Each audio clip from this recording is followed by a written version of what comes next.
Gilauman na sa management sa Davao City Overland Transport Terminal kondikot ang pagdagsa sa mga pasaherong muuliay sa ilang mga probinsya sugod karong gabi. Atong kumustahon ang sitwasyon karon diha sa Dikot pinaagi sa report ni Argil Relator live. Argil. Yes, Sara, karong hapon nagsingabot na mga pasaherong biyaheng probinsya din sa Davao City Overland Transport Terminal. Ug karon pa lang, daghan na sa mga bus units ang nagtambay aron mo biyahe na sab.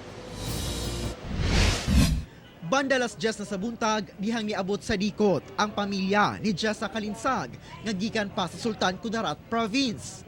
Musakay pa sila og laing bus paingon sa ilang destinasyon sa San Agustin, Surigao del Sur aron dito sa Ulugon ang Pasko.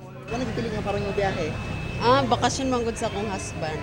Sa pagpamilya mo biyahe? Yes. Kamatikdan nga ubay-ubay na ka mga pasaherong paingon sa mga probinsya ang nanukad sa Dikot. Anaa sa 50,000 ka mga pasahero ang gilaumang moabot sa terminal matag adlaw sugod karong weekend. Karong hapon, ilabi na karong gabi una, murag mauna gyud na ang starting, sir.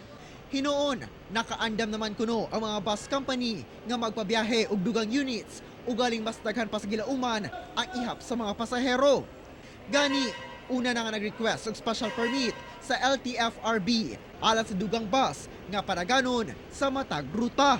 Mag-follow sila sa ato ang palisiya nga ipa-inspeksyon yon ang ilahang mga bagahe.